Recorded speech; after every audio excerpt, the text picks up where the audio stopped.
Hey, it's Rachel with Rachel Kohler Dog Training, and I am here with Susan with Pack Leader Dog Training, and we're here for our weekly Q&A. Woo! Susan, I gotta tell you, I am excited for this week. I think it's going to be a good Q&A. We're going to have lots of people asking us questions. Yes, It's going to be great. And then after this Q&A, I have to skedaddle because Kira and I are going to her house. Nice. So, very excited about that. So tell us a bit about what you and Kira are doing at her house, what the purpose of all that is while we wait for some of our friends to hop on. So Kira's with me for a board and train. She's already done one-on-ones. And I have found that she is a independent dog that needs a firm but fair handler. And yes, she's going to benefit from me taking her like off property and stuff, but she really needs to have that relationship more so with her owners. Like with other dogs, I can pattern the good behavior and really lay the foundation, blah, blah, all that fun stuff.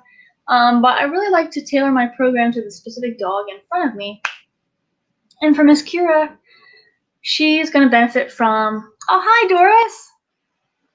Oh. Hey there. She's going to benefit from actually having reps with her people because she's known to be pushy. Because if you give her an inch, she's going to take the whole mile. So what we've been doing is going to her owner's house and just having them, can she maintain good form with her commands with me, who's like 100% on point? I try. Then after that, can you just exist calmly with your people? Can you not be a nutcase? And then we had the owners do some work. And then so finally today, Kira goes home Thursday. So today my plan was I'm just going to be there like a fly on the wall. I'm going to help them if they're struggling, but I really want to test them and just see how much she will do for them and how they'll troubleshoot if she doesn't listen. So that's what we're doing today. Pretty excited. Makes sense to me. I like that. I think it's awesome that you do that because not every training program is set up in a way that you can work the dogs in their environment, and I think especially a lot of dogs, but especially Kira is really benefiting from that. So yeah, I guess they're lucky to have a kind of all right trainer. Yeah, I mean, you're okay. I try. Personal approach, like the one person I just had a consult with yesterday, the days all mushed together. Meld together. Yesterday, Mr. Tyson. Oh yeah.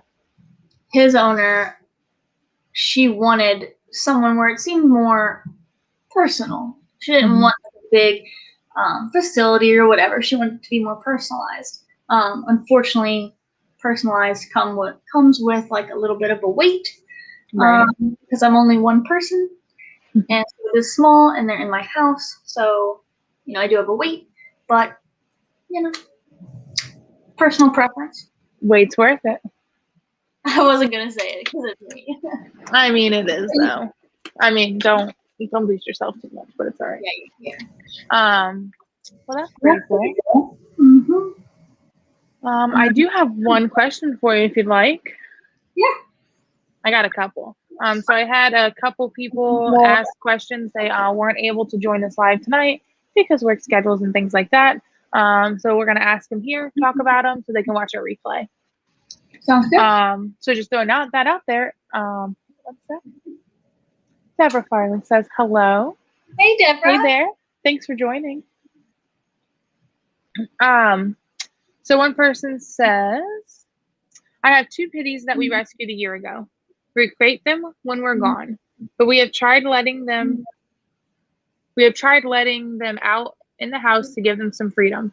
Almost every time I leave, even just for an hour to run to the store, I come back and there's pee and poop on the floor. Now, anytime I leave, I let them out for a good bit. I've tried pulling them to the mess and yelling at them, no, bad, and even spanking them on the bottom. I don't know what else to do. So peeing and pooping in the house, that one's fun. So by this time, it's become a learned behavior for your dogs.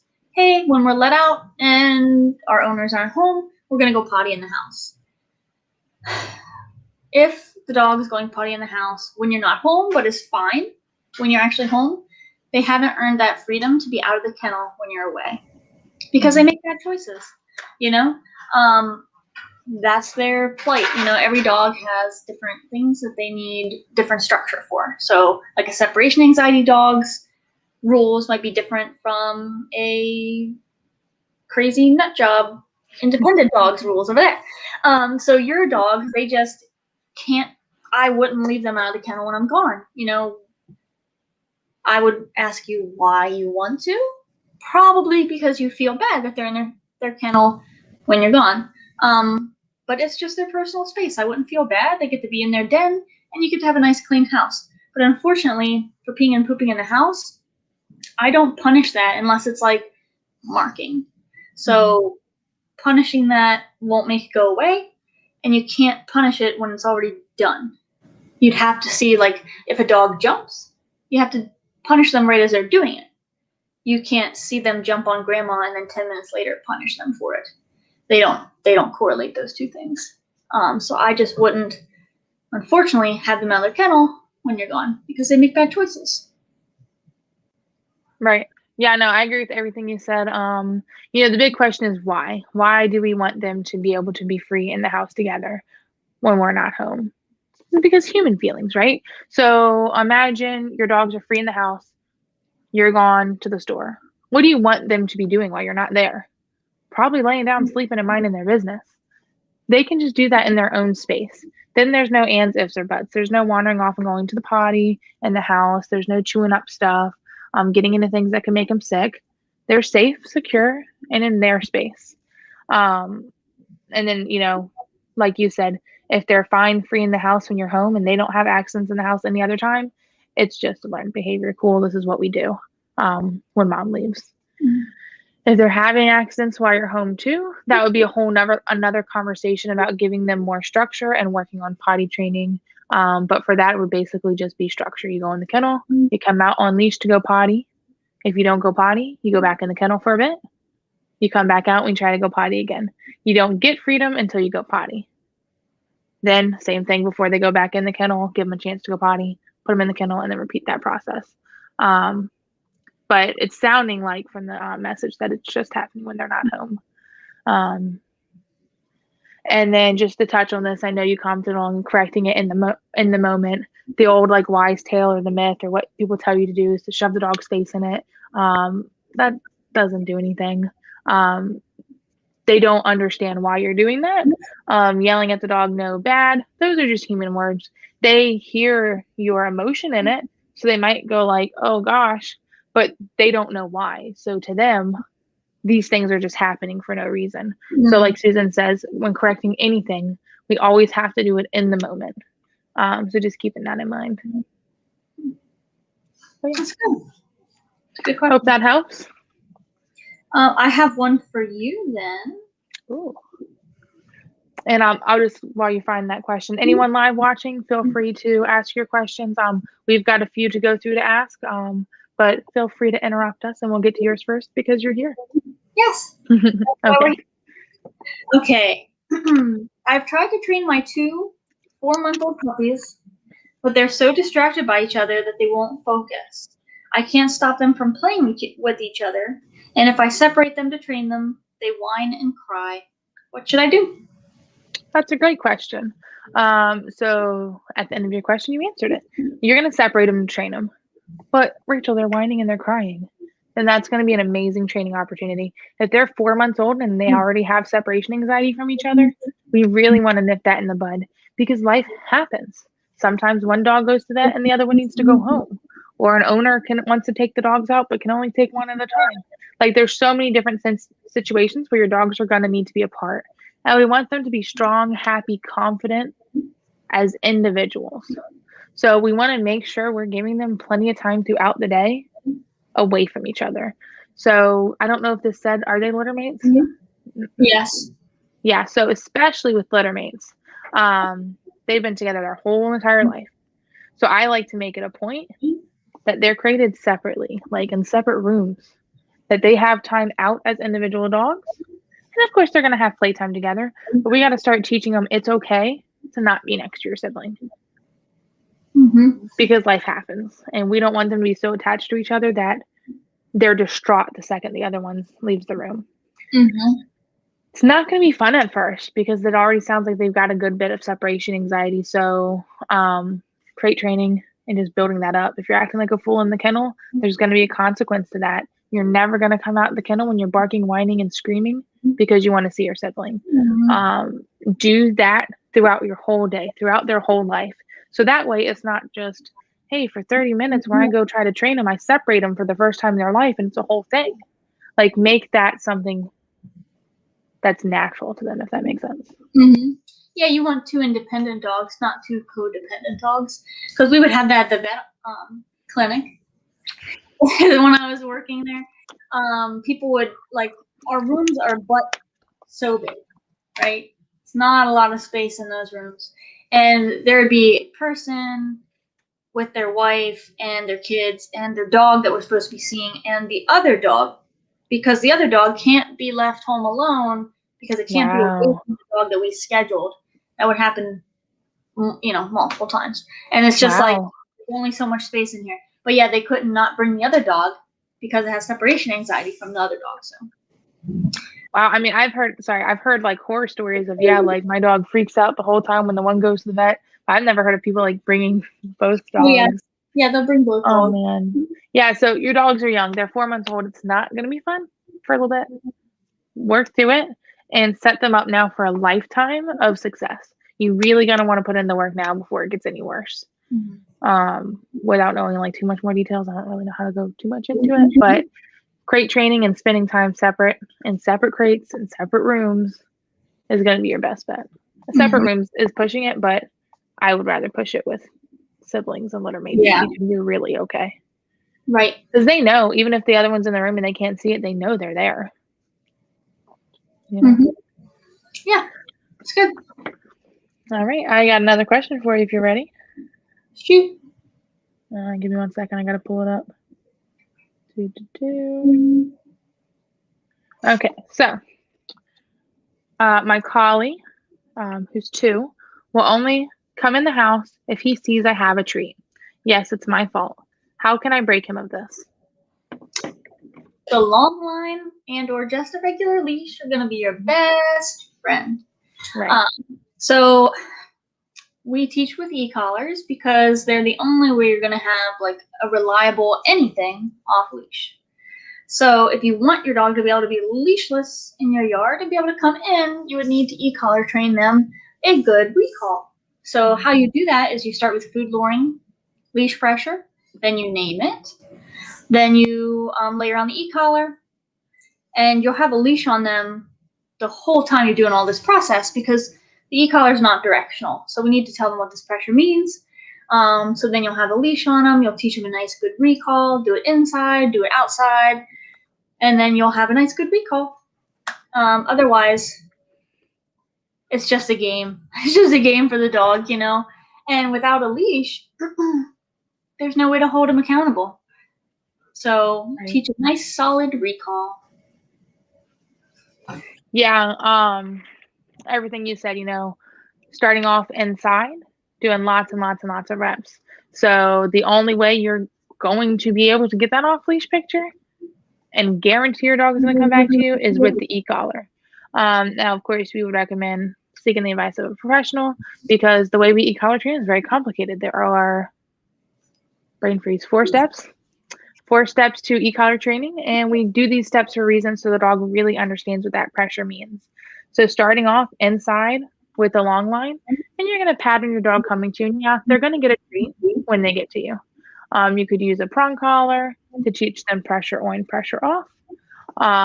So at least then you're patterning it a lot, and they're going to get that treat reward until you can go to e-collar.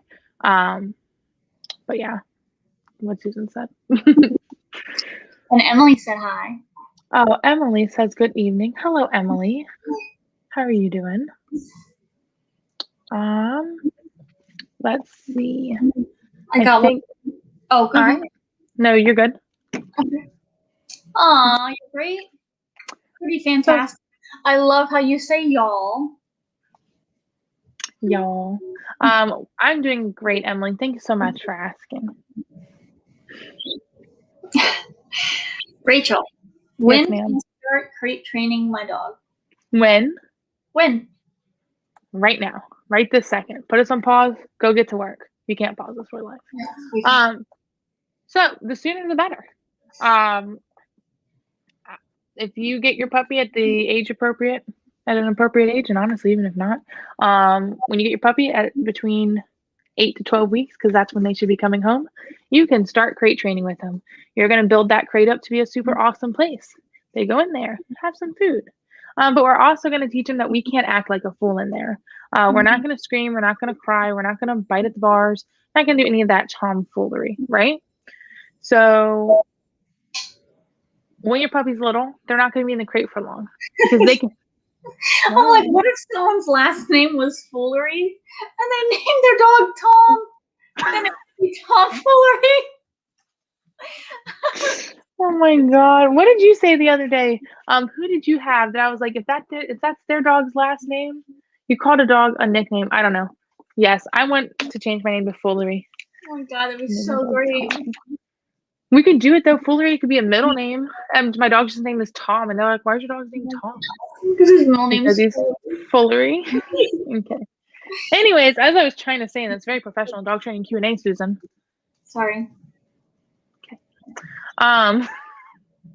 Okay, you don't have to be professional. It scares me. So you can start crate training as soon as possible. The sooner you start, the better. Because what that's doing is it's teaching your puppy this is how life is. We go in the crate. That's cool. We don't come out because we bark and we cry and we whine. And this is how life is. And then do that for a little bit. Your puppy's going to learn. Crate's a pretty cool place to be. And this is just a routine. So in the beginning, your puppy's not going to be in there long because they're going to need to go out to go potty all the time. Mm-hmm. So you want to make sure you never take your puppy out of the crate when they're barking, crying, because they're going to learn barking and crying gets me out of the crate. So then the next time they go in, they're going to bark and cry. But you can start crate training as soon as possible. Yep.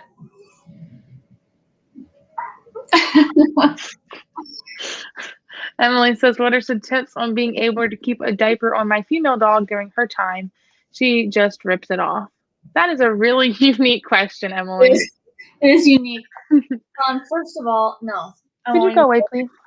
So, okay, keeping a diaper on your unspayed female. I'm going to try. I don't want to say just train your dog because, so what's going to be useful Can I say just spay your dog? I was going to ask her why her dog's not spayed, but I wasn't going to go there. So I'll go there. Just spay your dog, Emily. Your pretend imaginary female dog you have, spay her. It's going to be a reputable breeder. It's fine. Okay. So things that are going to be of use to you is the word no, out, and counter conditioning if you want to go that far. So you can counter condition having a diaper on. It's going to take a while. Yeah, it's going to take a while if your dog really hates it. So you start out with like, here's the diaper, click and reward. Diaper's coming closer to you, click and reward. You know, diaper's on you, click and reward for duration of how long the dog can have the diaper on them. Start with just, a couple seconds to longer. Oh, she's a puppy, you just got her. Okay. Oh, okay. So she's just going to go through a heat and then get spayed. So that's fine. Okay. Yeah. But if you teach your dog a good out command, then when she even turns towards that diaper, you can say out. But if you miss that and the dog already has their mouth on the diaper, that's a no and a punish. So 3 things. You can counter condition having it on, but the counter conditioning doesn't stop your dog from wanting to rip it off. It'll still probably try to snag at it. Mm-hmm. So out is nice if you catch a dog before the act of badness, right? So here's the diaper, and the dog's like, and you're like, out. Okay, cool. But if the dog's already like snapped, their mouth is on the diaper, that's a no and a punish. And you can punish with a bonk, compressed air, a leash pop, but make it uncomfortable to have your mouth on the diaper, counter condition it, and teach the out command. What about you, Rachel? Exactly. Okay. Yeah, honestly, so for anyone who doesn't know why we were laughing, Emily's my sister. If you couldn't tell by the last name, she does not have a female dog. She asks fun questions for us because we enjoy people who ask dog training questions. So anybody watching, ask a question, guys. Make one up. We love it. Yeah. Anyways, but that was like a really interesting question. You never know, right? Somebody could either have a dog who they're planning on keeping intact or be in this situation that Emily just made up. Oh, I just got this dog. She's on her period. What do I do? And the quickest thing is going to be you've got the dog. She's already having her time of the month or however often dogs have it. Don't come at me for not knowing that. Correcting it is going to be. Oh. Wow. Okay. Thank you, Emily. It was a real question for her friend. So I'm assuming your friend's dog is on her period right now. So the quickest way is going to be to have that diaper on. And if she goes to mouth at it, correct it. Now you could then, what? Well, if she literally has a puppy that it's menstruating like right now, or it's in heat right now, you can if it's like happening right now and you don't have time to prep and like teach the out command or whatever, you can get one of those lampshade Elizabethan collars. Oh yeah, smart. The dog can't chew The at cone. it. It's really annoying, but then Right. you won't have to be like correcting the dog every 5 seconds. Right. And I've also heard we'll go all the way into this. They should be pretty good at keeping themselves fairly clean. Leaks happen. But also, crate train your dog, and she could be in her crate with like pads down too. Not that she needs to be in the crate for her whole time, but that's going to give her a break from the collar and the Elizabethan collar and a break from wearing the diapers. But also, you just got this dog, so crate trainer because crates are awesome. Any other comments on this one? No. Oh, that's a great idea. I'm going to suggest that. Thank you for asking questions, Emily. You have a beautiful night. Crystal says, sometimes my husky acts like she doesn't know her name when I call her. What can I do to help with recall? That is a common super awesome question. That's a common one with puppies. There people say, I don't think my dog even knows their name. How I become relevant and get a dog to respond to its name all the time.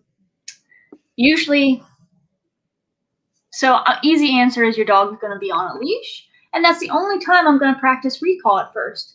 Because I don't know if your husky's young or not. For some reason, I'm thinking puppy. No? Okay. A bit older. So I'm going to start fresh. I'm going to have a leash on you. I'm going to have some nice treats. And I'm going to practice recall. So for us, recall is your dog's name plus here. So I'm going to pattern this on leash because I know I can get this dog to come to me 100% of the time if I have a leash on it. And so you really want to build up your 11. Yeah, I made a face because I know this dog. It's Bella, I think is her name. I always forget she's 11. In my head, she's like 6 or 7 years old. You're like tapped out. Right. But continue with what you're saying, and then I'll add to it. But yeah, unfortunately, if you try to call her and she doesn't come to you when you call her, you just watered down your recall. So I would want to do it on a leash, tons and tons and tons and tons and tons and tons of times. To really pattern, this is what it means, this is what it means, this is what it means. You always get something great. It's a party when you come to me. Before you could ever try it off leash. Now, if you don't want to e-collar train your dog because she's older and you're like, then I would just build lots and lots of reps on leash. And then you'll have a recall off leash, because without the e-collar, there's going to be something that's more exciting than you. So no matter how awesome you made recall and no matter what awesome treats you have, so let's say you always reward your dog with a steak, when they come to you, your dog's going to be like, but Mom, there's some rabbit poop over here. So I'm going to eat this rabbit poop first, and then I'm going to come get that steak from you. So that's the best I have without e-collar is just to pattern the crap out of it on leash, and then you'll have a, unpredictable off-leash recall. Right. Everything you said, as always. Just want to comment on this. Because Crystal says the husky's 11 years old. Is she just being sassy? Crystal, I'm really sorry. I think her name is Bella, but I feel like I'm wrong. But we're gonna go with Bella. So, is Bella just being Wait, if it's not Bella, if your husky's name is not Bella, maybe you should say Bella to get your husky to come over because you might be calling her the wrong name. Okay, go. so sassy? Yes, it is Bella. I know her dog, and I don't believe she's 11. I think you're lying to me, Crystal. Anyways, so is Bella just being sassy? So one of the things owners say a lot is, my dog knows better. My dog knows better. My dog knows better. Not saying you're saying that, but does she really know better? Does she really know Bella means you want her to come back to you? Or is she just like, Bella? Oh, okay, cool. Like, it's just been so watered down that it's just a word to her at this point. So we got to give that word meaning. If you want to take it the next step and make it a whole recall. So for my training, it would be Bella here. So as Susan was saying, I'll walk you through it again. You would have her on leash in your house. She's probably going to be laying down, chilling, relaxing, living her best life. You've got the long line on her. Take a few steps. You say, Bella, to get her attention. You get exciting. Put a little pressure on the leash if you need to. Once she gets up and moves to you, you can say here as well, or just praise her a bunch. Make it super awesome. She gets back to you. Then she gets that reward. And then you can say break, and you're going to do that again. So that's the process that Susan was talking about that you're going to want to do over and over and over, because that's giving it meaning. So I mentioned we say Bella to get her attention. Give a little leash pressure we want. Once she's moving to us, then we say here. So in dog training, we always get the behavior first before we name it. Because if I just say Bella here and she's laying there, she learns Bella here means lay here because she's laying there, and that's what I'm telling her. Bella here. Cool. I'm going to keep laying here. So I want to get her moving towards me, and I'm going to pair that action with the command Bella here. If that makes sense.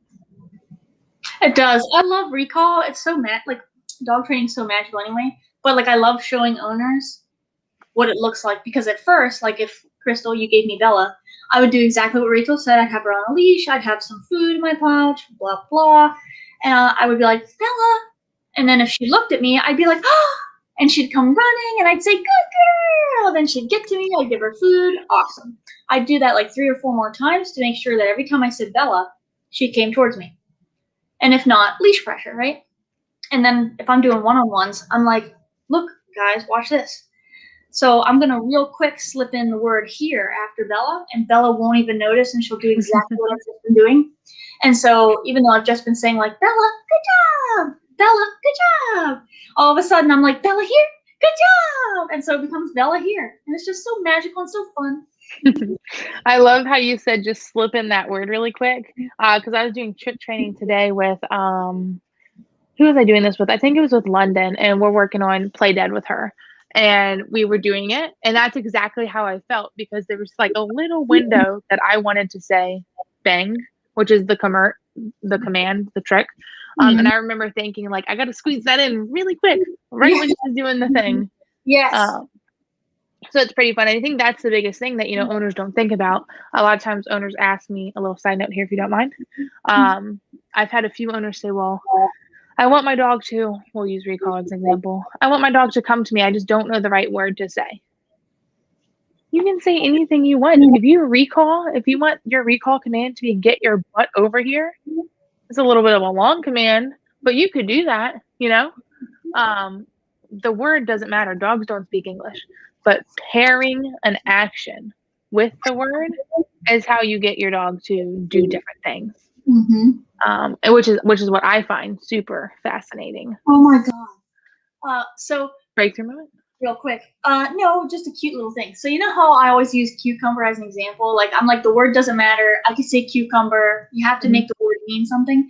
How cool would it be to like be able to do a consult and I have Sadie or whoever, and I actually taught them cucumber to mean like lay down. And so whenever I said cucumber, my dog actually laid down because I'm like, the word doesn't matter. Oh my gosh, that would be so fun. Like just teach her just something silly. Yeah. Okay, I like that. That would be really fun. Or cucumber from here. That'd be cool. Right. Like cucumber, she comes running. They're like, what was that? Well, that's what I trained her.